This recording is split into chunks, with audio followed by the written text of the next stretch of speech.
Good afternoon. Welcome to the weekly edition of the WRAP. I'm Laura Leslie, WRAL Capitol Bureau Chief. And I'm State Government Reporter Travis Fain. And we are coming to you today from the Convention Center, where I am covering a convention this weekend that actually involves esports. We talked a lot about esports in that last session with that same bill, some of the incentives that were put into the budget, this $5 million to help Raleigh attract some of these big esports competitions. This is a smaller local one, but it's kind of how you get people into it. So I'll have that story later on today. But in the meantime, lots of stuff happening in the legislative beats this week as well. Yeah, it was a pretty busy week. I think the biggest thing, the headline for me at least, was we finally confirmed that, yes, there is an investigation into Mark Meadows' voter registration. You may remember it was, almost 2 weeks ago. Right. New Yorker had a pretty good piece. Charles Bethia, I think, wrote it. And it basically indicated, hey, Mark Meadows and his wife are registered to vote at a mobile home in Macon County, North Carolina. They do not live in that place. They live up in Virginia near D.C. And they both voted via absentee ballot from that home in 2020. The owner, or the former owner, the person who owned it in 2020, told the New Yorker and then later told WRAL, yeah, I don't think Mark Meadows has ever stayed there a single night. And apparently he had rented it very briefly to Meadows' wife. That all sounds like voter fraud. And so people have gone to court for less. Right. And so we reached out to people, say, hey, is anything going to happen here? Does anyone care? It turns out, yes, someone does care. The Macon County District Attorney reached out to the Attorney General's office and said, hey, I'm conflicted out here. Apparently he had endorsed her in one or more elections. Helped her get elected, so this has been referred there. The State Bureau of Investigation has been asked by the Attorney General's office to investigate, along with the State Board of Elections. I'm sure that will be a fairly secretive process, but yeah, it's usually done in private. So, but I mean, there is a criminal inquiry to see if an actual crime was committed here, which seems like a pretty big deal. So, in the meantime, I think we learned this week, didn't we, that Bud has gotten former President Donald Trump is endorsing Ted Budd. Is that right? He's kind of re-endorsed. Yeah, okay. I mean I think that's. No, I'm sorry, not Ted Budd. Pardon me, Bo Hines. Bo Hines, yeah, that was new news. I think there were some people. There is, of course, as you might expect, a kind of behind-the-scenes push either for or against the former president to endorse certain people, right. And that has got to be intense. But the pro-Bo Hines people have won that fight. Yeah, and there'll be a story coming out Sunday from our colleague Brian Anderson looking at Club for Growth, which has played a key role in the Senate race for sure, probably in some House races as well, looking at how they've played into these late election contests. Yeah, and I'll mention briefly, I went to the Wake County GOP convention on Tuesday night, I think it was, and McCrory spoke, Pat McCrory, former governor, and former Congressman Mark Walker spoke, both Republican candidates for the U.S. Senate. Bud wasn't there, that I saw at least, he didn't speak. Really kind of lukewarm receptions from the crowd for McCrory particularly, but also it's tough when you're about 2 hours into a convention and they've just done all the party business, you know, voting for the delegates and whatever. I don't even know. Yeah. I didn't even pay enough attention. So that's a tough speaking spot. That's where both of them were. Between you and the door. Yep. But it wasn't like the crowd was just going nuts. They also didn't go nuts for Mick Mulvaney. Yeah. Yeah, the former Trump chief of staff as well, I believe. Who was guest speaker? He was the guest speaker, the keynote. And he told them a lot of stuff they didn't want to hear. At one point he said, we've got to stop listening to idiots, and there are a lot of them in the Republican Party. Did he say that? Oh, yeah. And then he was talking about, particularly, I think, my pillow guy. No, excuse me, he was talking about Lynn Wood. I get those two confused for understandable reasons. Yeah, who knows why. And did not really. There was one guy who applauded. Literally, I heard one person clap for that. Well, that's why. So the rest was kind of bombastic. Mark Robinson spoke exactly what you'd expect if you kind of followed him. He was, got multiple standing ovations. So, yeah, I thought that it was worth going to. I'm glad I went to the convention. Lots of fun. Yeah. Sunshine Week, we can talk about that. Yeah, actually, Sunshine Week was this week. And you and Allie were part of, and was Andy too, or just you and Allie? Let's just say the whole WRAL team. All right, part of what we call an NC Watchdog Network. Right. And so these folks turned out a bunch of great journalism over the last week, looking at transparency, And starting with, well, you didn't start with redistricting, though. You started with getting calendars. We pulled calendars, and you got to give Tyler Dukes at the N&O a big shout out because he kind of marshaled a lot of this effort, as did Nick Auctioner over at WBTV in Charlotte. Calendars for the last year, or a year period for various state officials, including the governor, the lieutenant governor, Mandy Cohen. Right. And they're all up online. There's a story on NC Capitol when there's a little data table in there where you can click and you can go through 120, however many pages of people's calendar, look to see who they met with. We may try to do more with that, some graphical representation of it, but it's a little difficult because, of course, when they give you this stuff, it's in a format that can't easily be read by a computer, so we'll have to go through it and see what we can find there. But if you find something, if you look through it and you find something, let us know. Yeah, give us a call. No, I mean, it is significant because what you're talking about is what these people are using their taxpayer-funded salaries to do with their days, right? And so, we get a lot of times, as reporters, we get a heads up from the governor's office that the governor will be conducting meetings. Right. I think this story indicates that half of the public calendars they put out, the email they send to the press every day, roughly every day, half of that just said, oh, yeah, he's working hard today. And holding meetings. Yeah, just nothing, no further information. I think half or more than half of the time, that's all he released publicly. But this is the non-public. Right. Even though it's a public record, you get it later.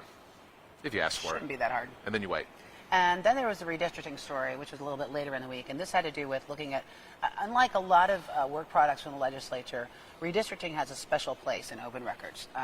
Anything, once district maps are done, right, the voting maps are done, those records are supposed to be available to anyone who wants them, all of them, like all communications about this, all maps.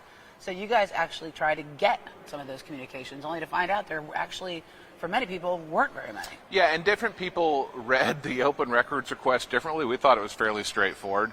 I think Senator Berger said there weren't any documents. Senator Blue, the minority leader in the Senate, sent us close to 4,000 documents, including a ton that were not related to redistricting. Well, I mean, better to send more than not, unless you're the guy who was reading them. But yeah, and you know what we didn't get? The concept maps, the secret maps. Well, we were told they no longer had them. Which I just continue to. The open records law and redistricting in particular says you have to. These are all public documents, and you have to keep them. You can't just. And these are mostly lawyers who are doing this. Right? Exactly. So I don't understand how Representative Destin Hall, an attorney, and Dylan Reel, his former staffer who was involved in this, also an attorney. You can just violate state open records law and that's it, no consequences. What are the consequences? None that I'm aware of. It's a misdemeanor if you're convicted of it, but I mean it just seems like we've moved on from that. Who's going to prosecute? In the meantime, we should mention that the medical marijuana? Well, I was going to mention the Supreme Court. Oh yeah. So House Speaker Tim Moore and Senate Leader Phil Berger have asked the U.S. Supreme Court to consider our case, our redistricting case. Now, I don't think that's a surprise to anybody. They've already filed. They filed for a stay and didn't get it. Right. I'll be interested to see what the Supreme Court does with this, because it sounds like there were a couple of them saying we need to do something about this, but then there were a couple of them saying we've already said states can do this, and we're not going to do this. It's not justiciable at our level. So it's anybody's guess what SCOTUS does. And the question that they want them to look at, that Tim Moore, Phil Berger, other legislative leaders want them to look at is, can the state court step in and undo what the legislature has done? Because the elections clause in the U.S. Constitution says that state legislatures will set the time and manner of at least congressional elections. Okay. And so there's this theory called the independent legislature doctrine or theory, I can't remember which. And that was used, wasn't it, back when they were trying to get certain legislatures to throw out their electoral votes for Biden and give them to Trump? I honestly don't know. But the argument is that the legislature has primacy on these issues. Mm-hmm. That way the courts can't do it. What I wonder is I think the Supreme Court is going to take it, bottom line. It only takes 4 justices to take a case. And between the dissent on the stay that was previously requested and the concurring / dissenting opinion that they have 4. They've got 4, but the question is, do they have 5 for the Republican lawmakers here to win? The question is also how broad would that sort of decision be? That would be a huge, huge upset of sort of the balance of power. I mean, because we operate on the idea that there are 3, separate branches of government that are separate but equal. But the legislature said no, some are more equal than others, and that would be us. Yeah, and based on the United States Constitution, too, which would be, rule number 1. So, I mean, the question's in my mind, if this theory is accepted, what does that mean for gubernatorial appointments to the State Board of Elections? Can those still be a thing? What about the governor? Elections, period. Can the governor veto any elections bill, or does the legislature have primacy? I don't know the answers to these things. I don't know that the court will rule in a way that any of that comes into play, but I just kind of a big deal. So we're going to be talking about it a lot. So yeah, get ready for that. Yeah. Now you want to talk about medical marijuana? Of course, I always want to talk about medical marijuana. It's fascinating. Moves the needle. Tim Moore told Colin Campbell, now at the NC Tribune, that he doesn't see that moving this session in 2022. It's sitting in the Senate, waiting for a final vote there. We kind of thought it would get that final vote because Bill Rabin, the Senate Rules Chairman, it's his bill. Yeah. And then Tim Moore saying, well, I don't see the votes for it in the House. I doubt that moves in the short session. I don't know. I mean, here's what I kind of imagine. I bet you there were some people who did not want to take that vote on that bill in the Senate before a primary. Maybe so. Yeah. Once they get back from the primary, I could see that happening. I could see it at least moving on to the Senate. But we also have heard over and over from both chambers' leadership that this short session is going to be short. Now, I know they've said that over and over again, right? In many, many years. And in many years they've been wrong. But it seems to me as long as this past session has been, they've got to all be kind of tired of looking at each other at this point. Yeah, I can see it. And also, let's throw in the mix there that it would not necessarily be above or beneath the Speaker to derail the Rules Chairman in the Senate's bill should it come over. I can't imagine that. It may or may not be a chit in a larger conversation. So, talk to me about daylight savings real quick, Laura, because you had a story this week. There's a bill in Congress to end daylight savings. First of all, which one is daylight savings? Okay, daylight saving, singular, is what we're in now. So it doesn't save any daylight, it just moves daylight. Okay. Right? So it moves daylight a little later on the clock. Okay. Right? Okay. So the U.S. spends 8 months in that a year. So what this bill would have done is made it permanent, right? So we would all stay on the time we're on right now for good and stop changing our clocks, right? Well, that sounds great because you get time after work, it's light outside, you can exercise, you can go do stuff, you can do whatever. However, in the wintertime, the sun would rise in Raleigh at 8:30 in the morning. Really, that's kind of late. It's really late.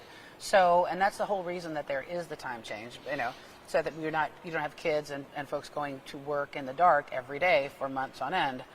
And so we actually did try a switch to permanent daylight savings in 1974, and it did not work. They did it for 2 years during the energy crisis, and they let it lapse after 16 months and said, we're not doing this anymore. What is it people don't like about it? Like why do people not want to change? Are they just upset about having to change their clocks twice a year? I don't understand the controversy Well, here. I think it's mostly, especially for parents with kids, it's tough. Yeah. You're putting your kid to bed when it's light outside, Yeah, that's true. And it's hard in the mornings, and it's actually bad for your health. When you have really, really dark mornings, it's hard to get your body clock going. Okay. And so what happens in those cases is that people want to end up sleeping later and later to get up with the sun, and then stay up later and later, right? So that's not great for your sort of 8 to 5 working day life, right? But that's if we change what we're doing now, right? Right. Seems like what we're doing now is fine. I don't understand why people are complaining. Well, okay. Because it is kind of a pain in the butt, frankly. I mean, and that spring one Talk to me about life. The spring one's terrible. You lose your hour, and all week long you're like, it's kind of off balance and This all seems fine to me. There are a few more. Everybody quit your complaining. Unless you want to be, anyway. So that passed the Senate unanimously, although it was kind of a technical, procedural thing. But we just wanted to mention it because, don't forget, North Carolina House has passed 2019, 2021, similar bill. Interesting that I learned yesterday about this is that if all the states wanted to, they could just stop observing daylight saving time. And the whole country could go to permanent standard time, which is what the sleep doctors say would be better, and it would not take an act of Congress. But for the whole country to go daylight, that takes Congress. That sounds like government right there. Very, very governmenty. Anyway, I think that is about it for us. Close enough. Thank you very much for joining us. I'm not sure what to point you toward next week yet. Yeah, I think we'll have to see what's going to get cracking next week. Absolutely. But anyway, I hope you're enjoying this absolutely beautiful weather this weekend. Get out of the house, for heaven's sake, and we'll see you next week on The WRAL.